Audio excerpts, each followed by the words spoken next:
Bueno, lo que pienso que el Señor quiere que comparta en esta mañana o que compartamos más bien es el corazón del Antiguo Testamento.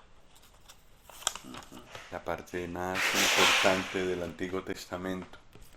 En todo caso, es la parte más importante de Isaías. Es el capítulo 53. En Isaías 53 hay una canción. Es un poema. Es muy hermoso en el idioma original, el hebreo. Y es una canción con 4 estrofas.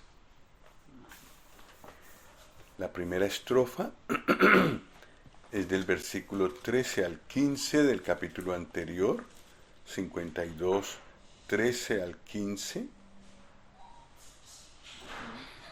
Es la primera estrofa. O sea, esto de que es un canto, hermano, un himno. Sí, es como un himno, es una poesía. Ya.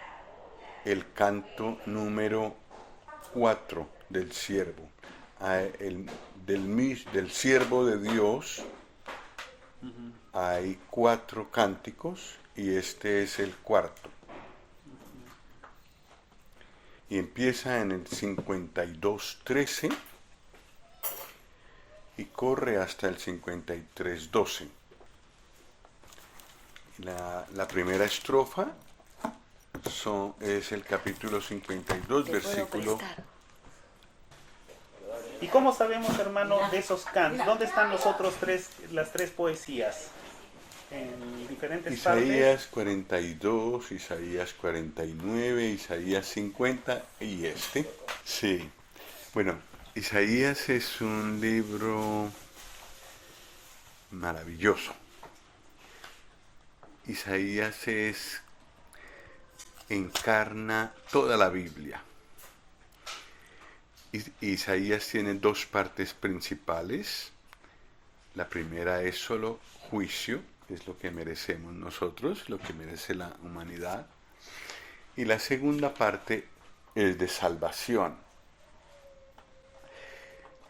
Y entonces estábamos viendo que el corazón de la segunda parte es Isaías 53. Isaías 53, si ustedes notan, es el capítulo central de la segunda parte. La segunda parte de Isaías empieza en el capítulo 40 y corre hasta el 66. Pero vamos a mirar en el capítulo 40 cómo empieza. Entonces, si les parece, vamos leyendo así en orden. Sí, Entonces empieza el hermano Denis Ya, empezamos. para que nos lea el 41. 41, Isaías. Dice así la palabra de Dios. Consolaos, consolaos, pueblo mío, dice vuestro Dios. Entonces, ¿cuál es la primera palabra en esta porción de Isaías? Consolaos. Consolaos. Consolaos. En cambio, en Isaías 1, que es muy conocido, lo que habla Dios es reprensión.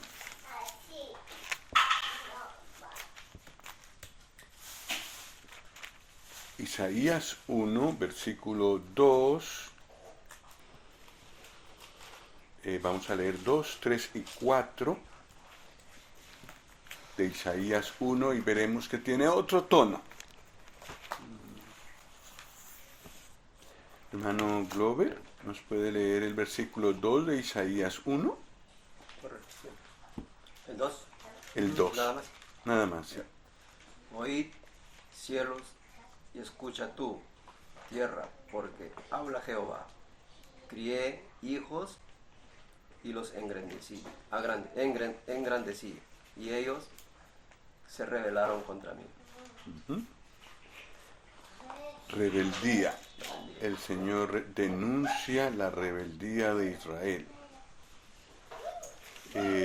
Giselle, ¿nos podría leer el 3, por favor? Sí. El buey conoce a su dueño y el asno el pesebre de su señor. Israel no entiende, mi pueblo no tiene conocimiento. Ajá. Es como el Señor descargando su frustración y reprendiendo a Israel. Versículo 4, Nelly, ¿nos puede, por favor? Oh gente pecadora, pueblo cargado de maldad, generación de malignos, hijos depravados. Dejaron a Jehová, provocaron a ira al Santo de Israel, se volvieron atrás. Reprensión, reprensión, reprensión. Y todo el capítulo 1 tiene ese tono. Hasta Isaías, hasta más o menos el 39, ese es el tono. Reprensión, juicio. Por supuesto, hay promesas también que el Señor da, pero el tono es más bien de juicio. Pero entramos en el capítulo 40 con otro tono. Hemos leído el versículo 1, nuestro hermano Denis nos ha leído el versículo 1, habla de consuelo. Versículo 2 de Isaías 40, hermano Harry, por favor. Hablad al corazón de Jerusalén, decidle a voces que su tiempo es ya cumplido, que su pecado es perdonado, que doble ha recibido de la mano de Jehová por todos sus pecados. Bueno, entonces, mientras la primera parte de Isaías tiene juicio, la segunda parte de Isaías tiene consuelo y salvación. La segunda parte de Isaías tiene del 40 hasta el 66. ¿Cuál es el capítulo central de la segunda parte? Por números matemáticos. 53 dijo hace un momento. No, pero matemáticamente. Matemáticamente, ¿cuál es el capítulo central entre el 40 y el 50 y el 66? Entre dos, pues. Los 353. 53. En nuestro idioma eso no es nada especial, pero en hebreo es la manera de subrayar Dios una idea que quiere comunicar por encima de otras. No la pone como en primer lugar, como la pondríamos en la literatura castellana, la pone en el lugar central. Esa figura literaria no la conocemos en castellano, pero se llama un quiasmo.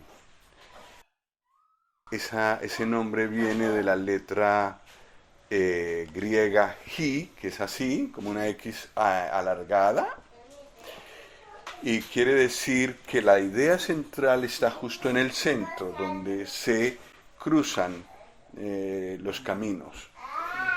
Es la manera de Dios, eso es muy generalizado en la Biblia, tanto en el Antiguo como en el Nuevo Testamento, y es la manera de Dios subrayar una verdad muy importante. Pues el capítulo 53 es el corazón del consuelo de Dios. Es también la parte más importante del Antiguo Testamento, porque es la que más claramente nos describe la cruz. Pero la cruz ocurrió ¿cuántos años después de escrito Isaías? ¿Alguno nos puede decir? Perdón, hermano. ¿Cuántos años? ¿Cuántos años antes de la cruz fue escrito Isaías? Por lo menos 700. 700. O sea, se puede determinar con cierta exactitud que fue 700 años antes. Y ya estaba bien predicho con todo detalle. De tal manera que Isaías es llamado el quinto evangelio. Refleja tan claramente el evangelio del Señor Jesús que es como si hubiera sido escrito después. Pero no, fue escrito antes, y por si nos quedara duda, hace unos 70 años se descubrieron manuscritos de Isaías que datan del primer siglo más o menos, o antes inclusive, primer siglo antes de nuestra era. Los manuscritos de Qumran contienen el rollo de Isaías y está todo escrito antes de que ocurriera. Como si el Señor dijera, habrá científicos que buscarán la manera de escabullir evidencias y entonces decir que Isaías fue escrito después. Toma, un hallazgo arqueológico que todo el mundo tuvo que reconocer, que se puede visitar en Jerusalén. El sitio también se puede visitar cerca del Mar Muerto. Evidencias científicas de que Isaías fue escrito antes de que el Señor Jesús viniera. Bueno, pues eso es muy bonito de ver, nos hace adorar a nuestro Dios, a nosotros los creyentes, pero no necesitamos evidencias científicas para creer en la palabra de Dios. Nosotros creemos por fe, aunque no tuviéramos todas esas pruebas científicas. Entonces, el corazón de la parte de Isaías que trata del consuelo de Dios es Isaías 53. Entonces vamos a leer el corazón del consuelo de Dios. Y ese corazón es un poema que tiene 4 estrofas. La primera estrofa está en Isaías 52, del 13 al 15. Es lo que estábamos viendo al principio. La primera estrofa está en Isaías 52, del 13 al 15. La segunda estrofa está en los versículos 1 al 3 del capítulo 53. La tercera estrofa, perdón, entonces no son 4, son 5, me equivoqué. La tercera estrofa en Isaías 53 del 4 al 6. La cuarta estrofa está del versículo 7 al versículo 9. Y la quinta y última estrofa está en los versículos 10 al 12. Un cántico. El cántico, el último canto del siervo de Dios. Es el cuarto de 4 cantos del siervo que hay en Isaías, el siervo siendo el Señor Jesús, predicho. Espero no aburrirlos con muchos datos literarios, pero es que este capítulo ha sido muy leído, pero tal vez no se aprecia tanto el inmenso valor que tiene dentro del pensamiento de Dios. Entonces, vamos a leer por estrofas. Y vamos a anotar la idea principal de cada estrofa. La primera estrofa va del 13 al 15. Del 52. ¿Quiere leerlo, hermana? Sufrimiento del siervo de Jehová. He aquí que mi siervo será prosperado, será engrandecido y exaltado, y será puesto muy en alto. Como se asombraron de ti muchos, de tal manera fue desfigurado de los hombres su parecer, y su hermosura más que la de los hijos de los hombres. Así asombrará él a muchas naciones, los reyes cerrarán ante él la boca, porque verán lo que nunca les fue contado y entenderán lo que jamás habían oído. Ujú. Entonces, dice los sufrimientos del siervo de Jehová, el subtítulo que han puesto allí, pero ¿cómo empieza? ¿Con su sufrimiento? No, Después del sufrimiento. con su prosperidad posterior al sufrimiento. Es futuro, es una promesa, prosperidad, engrandecimiento y exaltación, y será puesto muy en alto. ¿Estamos de acuerdo que eso dice el primer versículo? Entonces, la idea principal aquí es la exaltación del siervo. Pero en el versículo 14 sí se habla de su dolor. Y dice más o menos así, el 14 hay que leerlo junto con el 15, como se asombraron de ti muchos, de tal manera fue desfigurado de los hombres su parecer y su hermosura más que la de los hijos de los hombres, de la misma manera que fue asombroso su desfiguramiento por las cosas que le hicieron, versículo 15, así asombrará él a muchas naciones. Los reyes cerrarán ante él la boca porque verán lo que nunca les fue contado y entenderán lo que jamás habían oído. Entonces, el Señor Jesús será exaltado sobremanera, pero tuvo que pasar por un sufrimiento terrible que dejó asombrados a muchos y que aún hoy día los que leemos de sus sufrimientos quedamos asombrados de lo que sufrió. Pero de la manera como fue su sufrimiento, también será su exaltación. En todos los rincones de la tierra hoy en día donde el Evangelio ha sido predicado, muchos han alabado la capacidad de nuestro Señor Jesucristo para soportar todo lo que soportó de parte de sus verdugos y en la cruz.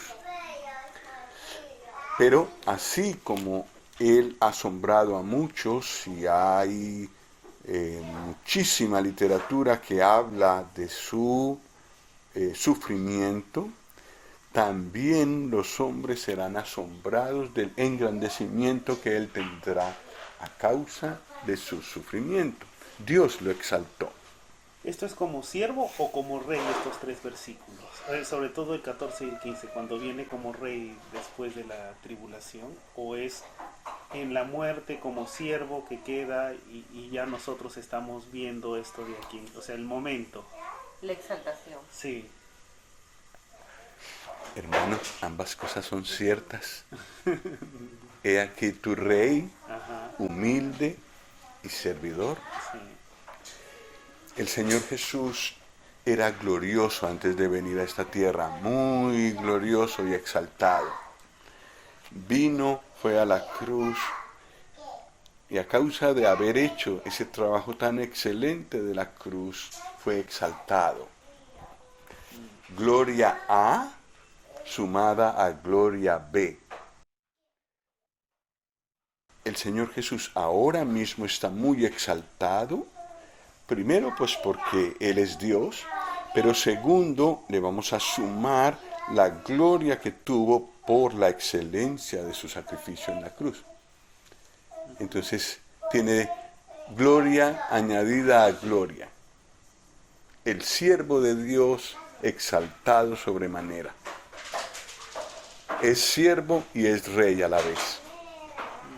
Es siervo que fue humillado y es siervo que fue exaltado. Un poco más grande e inmenso de lo que nos podemos imaginar y de lo que podemos tener como referencia en esta tierra, en alguna otra persona. Entonces, empezamos con la exaltación del Señor. Ese es el tema dominante de la primera estrofa. ¿Estamos de acuerdo? Vamos a pasar a la segunda estrofa.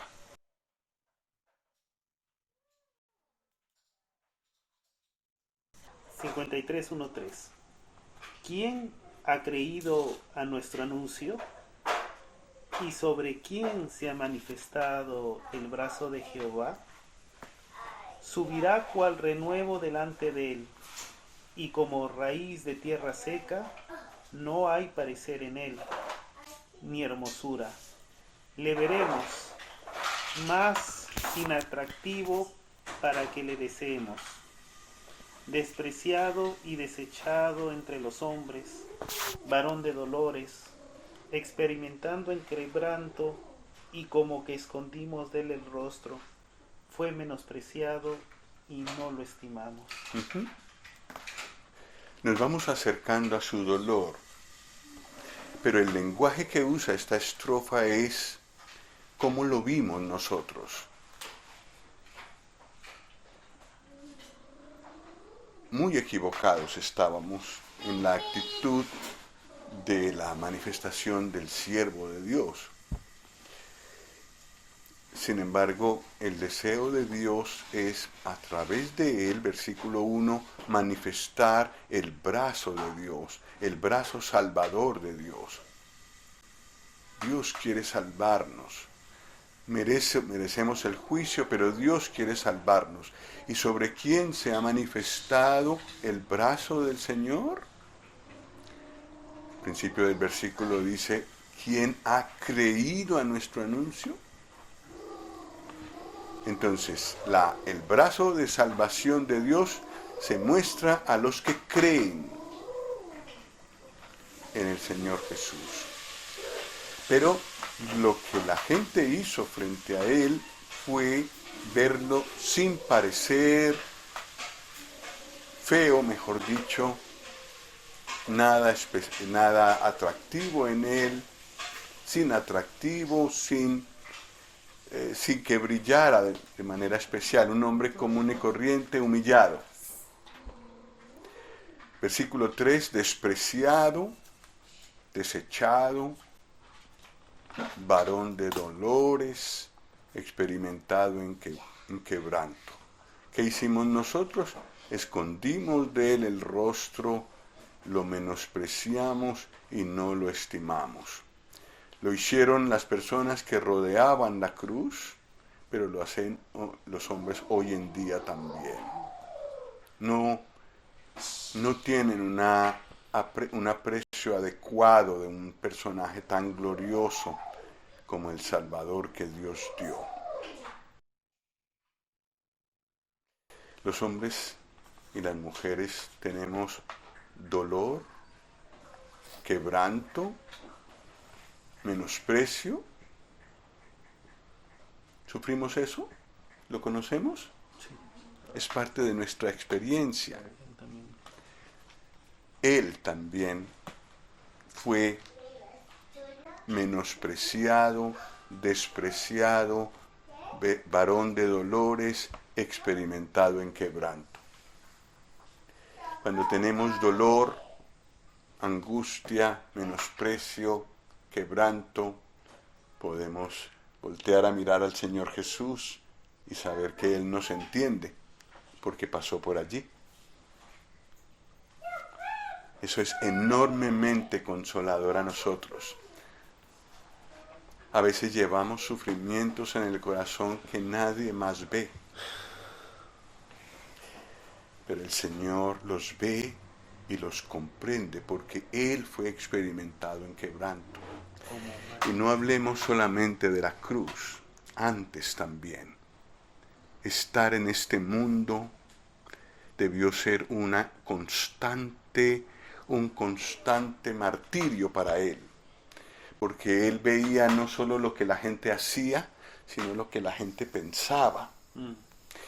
Y lo que a nosotros nos hiere muchas veces de otras personas es lo que nos dicen o lo que manifiestan con sus miradas o con sus actitudes, pero no podemos leer sus pensamientos. Gracias a Dios que nos dio esa limitación, si no sería invivible. Él sí tenía esa capacidad de ver lo que había en el corazón. Y sin embargo, la voluntad de Dios es que él estuviera viviendo en esta tierra 33 años así. Pero también era humano. O sea, claro, porque a veces pensamos equivocadamente cuando vemos que él nunca pecó, a pesar de ser Dios. Decimos, claro, algunas veces si se lee mal, decimos, no pecó porque era Dios. Y es un error, porque él, siendo Dios y teniendo toda la gloria, se despojó de todo eso y vino a ser hombre. O sea, lo mismo que sentimos, ese mismo dolor de tener hambre, él lo tuvo. Ese mismo aflicciones que le causaron los hombres, que en cualquier momento nos pueden haber causado a nosotros, él también lo tuvo. El problema con a veces en la familia, que también lo debe haber tenido, que la Biblia no lo dice, pero también, o sea, él sufrió lo mismo. No, de la familia también sufrió. Los hermanos no creyeron en él. Sí, entonces, claro, ahí dice. Entonces, la diferencia es que él fue obediente a Dios Padre y no pecó. No pecó, no cayó. O sea, y claro, no es que no pecó porque fue Dios, sino que él, para agradarle a su Padre, sabía que el pecado él lo iba a rechazar. No es por su deidad que no pecó, sino por la obediencia. Por la perfección de su humanidad. Sí.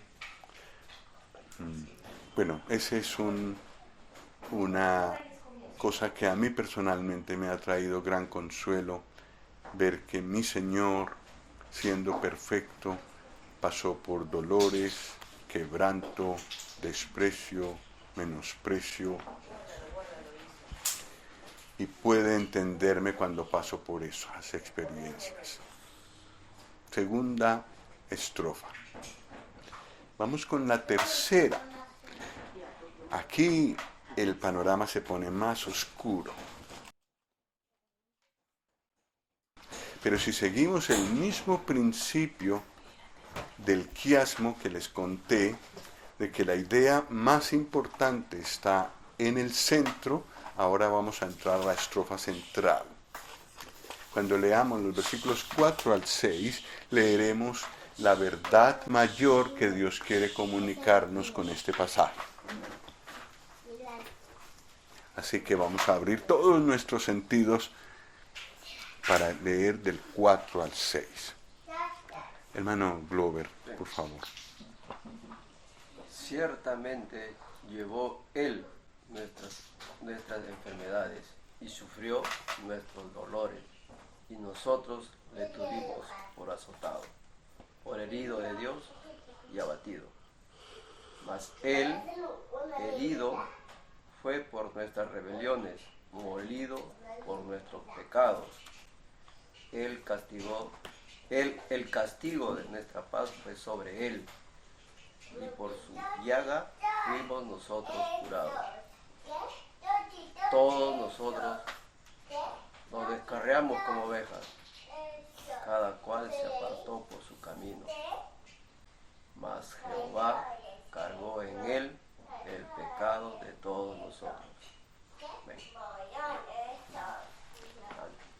La verdad más importante de este capítulo es que Dios arregló el problema de la gran culpabilidad del hombre, cargando sobre su Hijo el pecado de todos nosotros.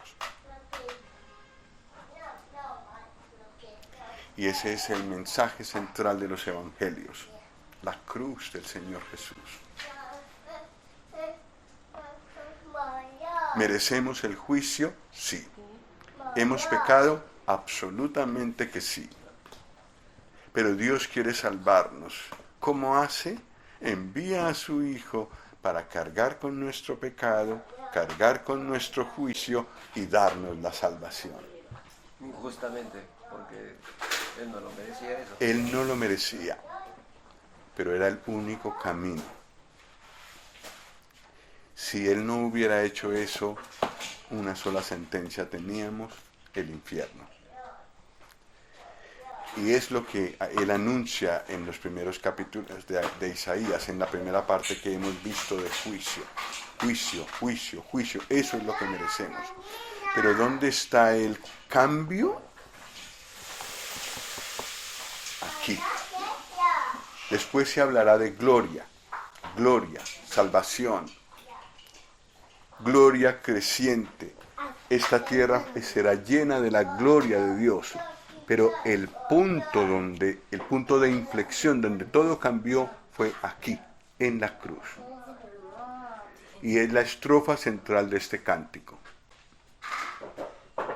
El Hijo de Dios, el siervo de Dios, el siervo perfecto de Dios, tomando nuestro lugar.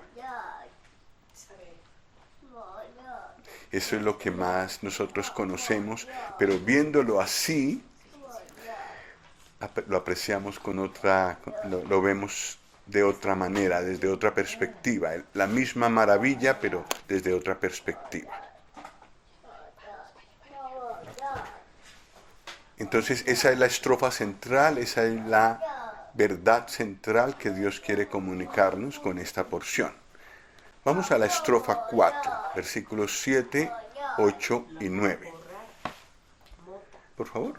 Angustiado él y afligido, no abrió su boca. Como cordero fue llevado al matadero, y como oveja delante de sus trasquiladores, enmudeció y no abrió su boca. Por cárcel y por juicio fue quitado, y su generación, ¿quién la contará? Porque fue cortado de la tierra de los vivientes, y por la rebelión de mi pueblo fue herido. Y se dispuso con los impíos su sepultura, mas con los ricos fue su muerte.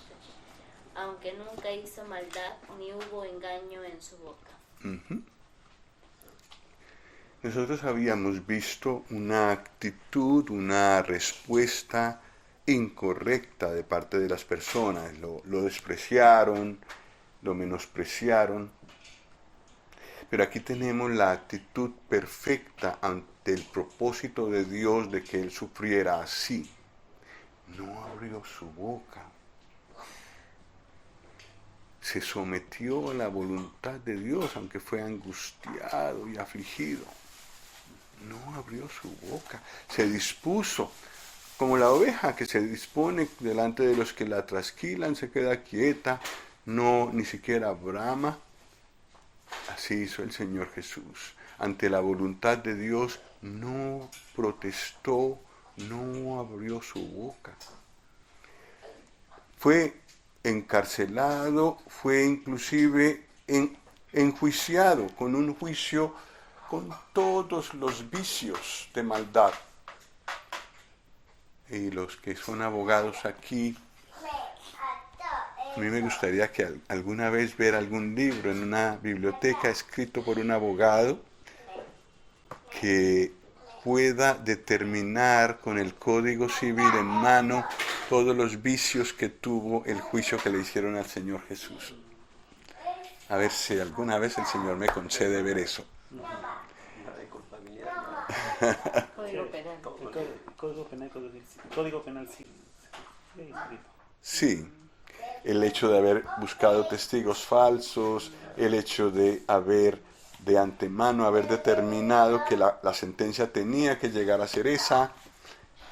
Todos los vicios malos de un mal juicio estuvieron allí. El juicio malo, cumbre, el que le hicieron al Señor Jesús. El inocente fue hallado culpable y fue sentenciado a muerte y sufrió la sentencia. Pero él, esa fue la parte mala, la parte pecadora, digamos así, de cómo los hombres reaccionaron, pero él, el hombre perfecto, reaccionó con sumisión a los propósitos de Dios. Entonces tuvo la actitud humana correcta.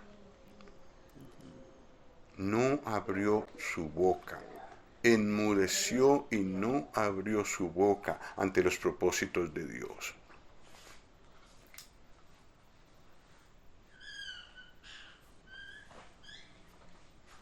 Y vamos a terminar con la última estrofa de los versículos 10 al 12. Y aquí abrimos bien los ojos. ¿Cuál es el tema de esta última estrofa? Vamos a verlo.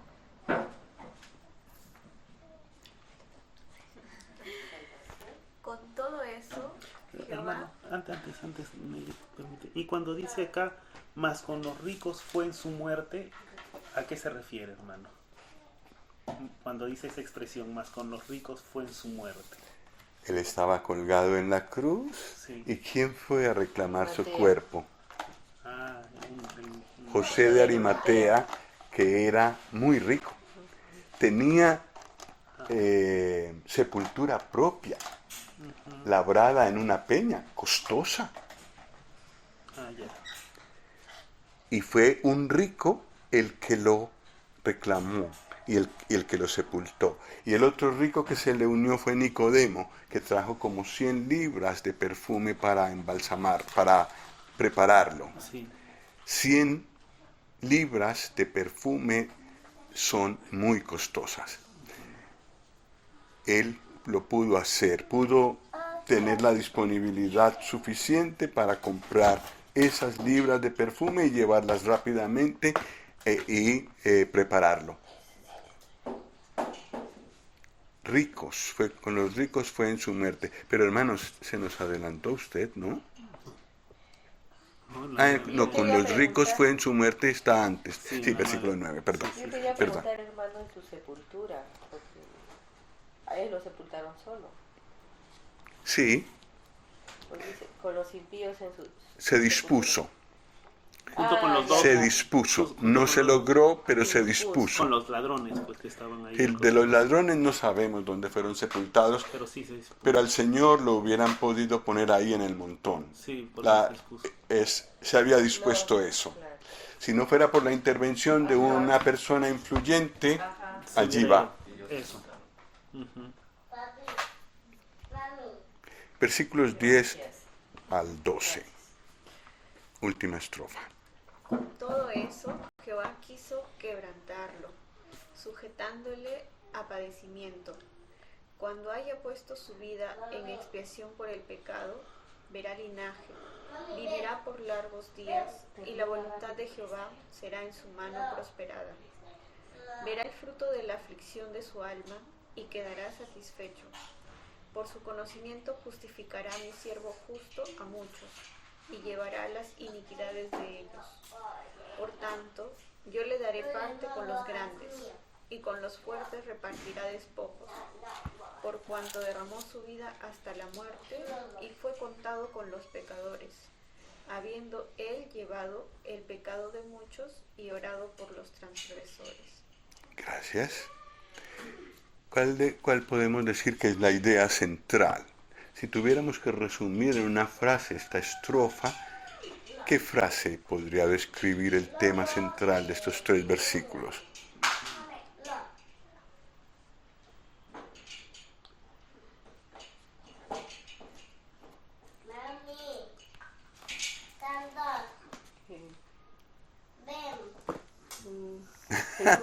Jesús redentor.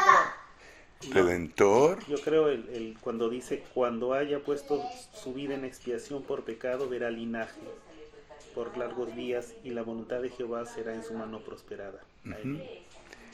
¿Eso es humillación o exaltación? Exaltación, ¿verdad? Entonces, está puesto muy en alto. ¿Cómo empezó nuestro cántico? Con el siervo exaltado. Y ahora lo volvemos a encontrar exaltado. Dios quería comunicarnos que es una gloriosa persona la que ejecutó la obra de redención.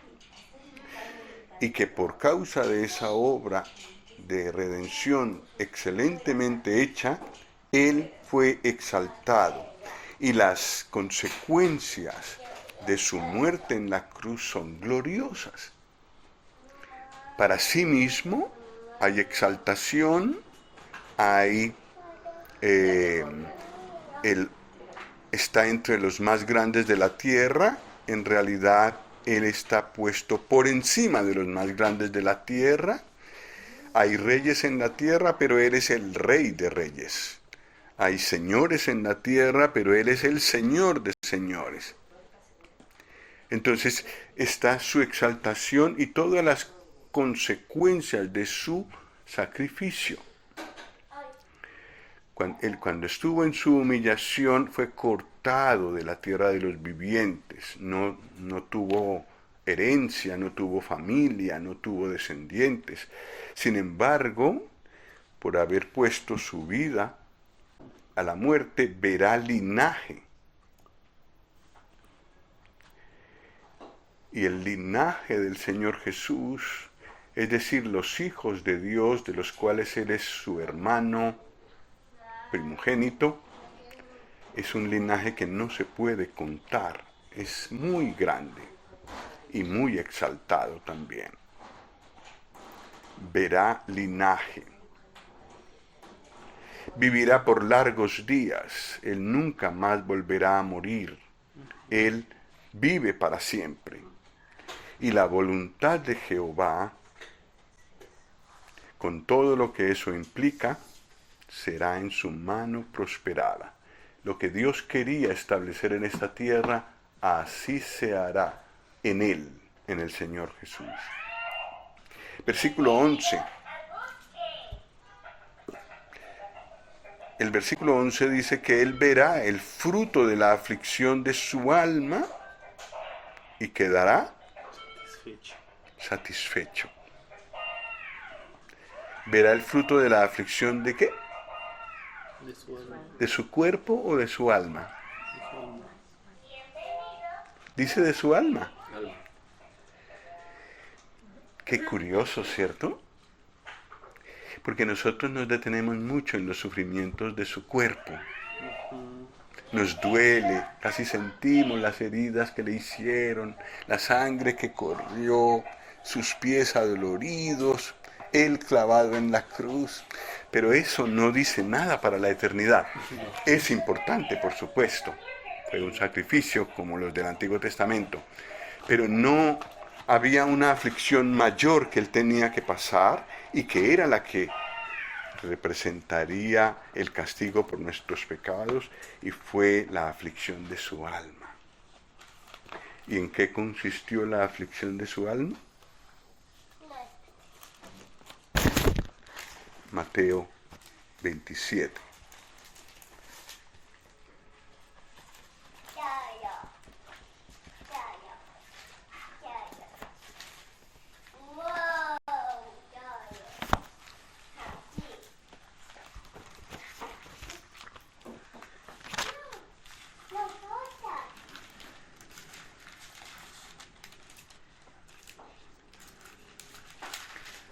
Versículos 45 y 46.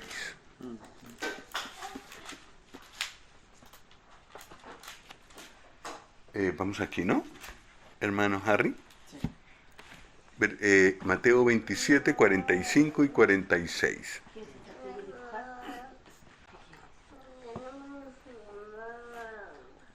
Y desde la hora sexta hubo tinieblas sobre toda la tierra hasta la hora novena. Cerca de la hora novena Jesús clamó a gran voz diciendo: Elí, Elí, lama sabactani.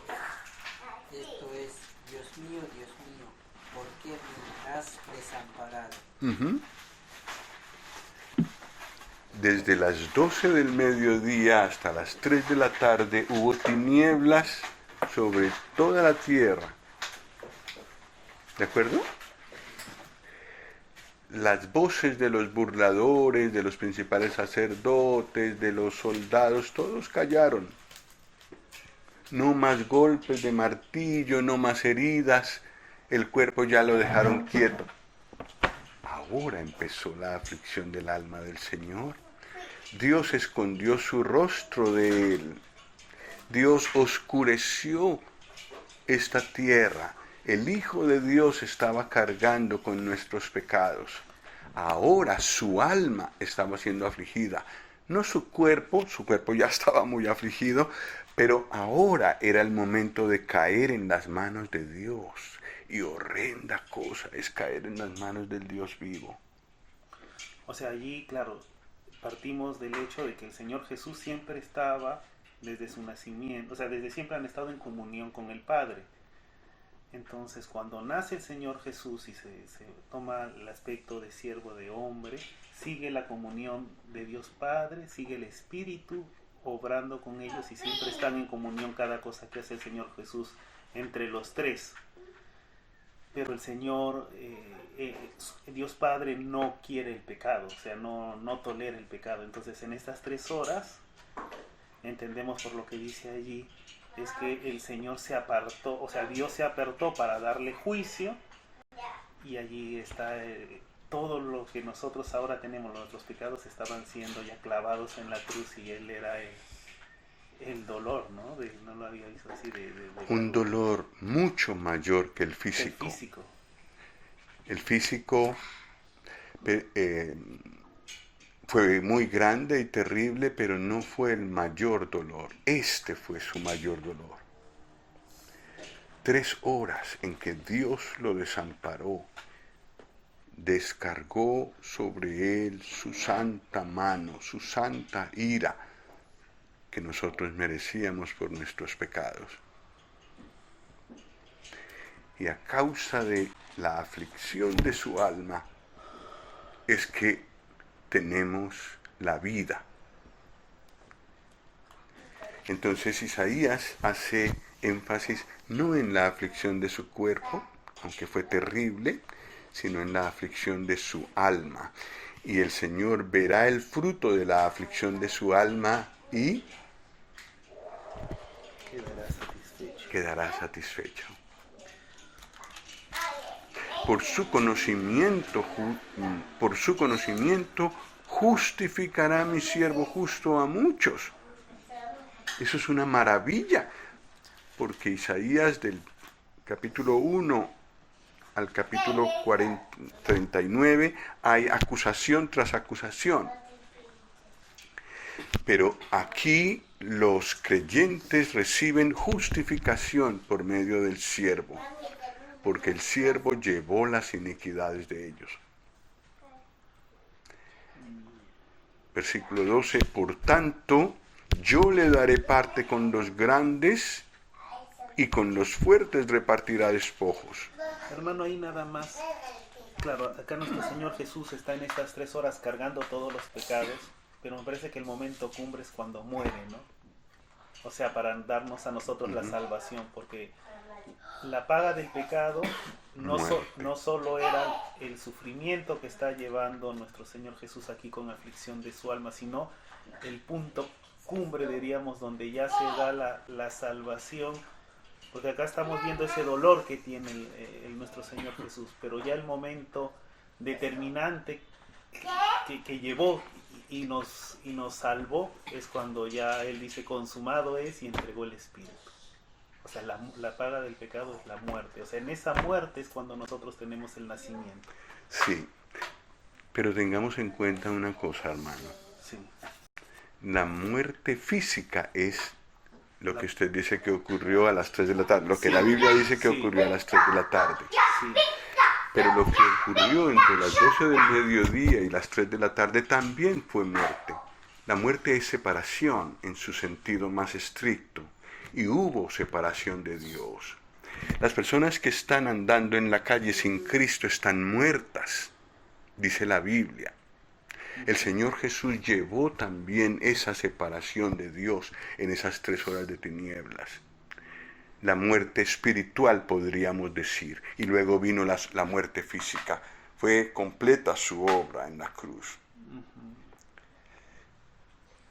Y todo lo sufrió. La muerte espiritual podríamos decir que está vinculado con la separación del alma, y la muerte física con la entrega del espíritu.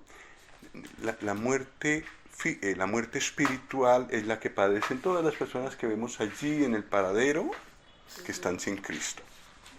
Están vivos, pero están separados de Dios. Eso es muerte espiritual, dice Efesios 1. Estabais muertos en vuestros delitos y pecados. Esa muerte también la sufrió el Señor Jesús por nosotros. fue abandonado por Dios en nuestro lugar. Y luego vino la muerte física, que también es otra consecuencia del pecado, por supuesto. Y sí, su obra fue completa.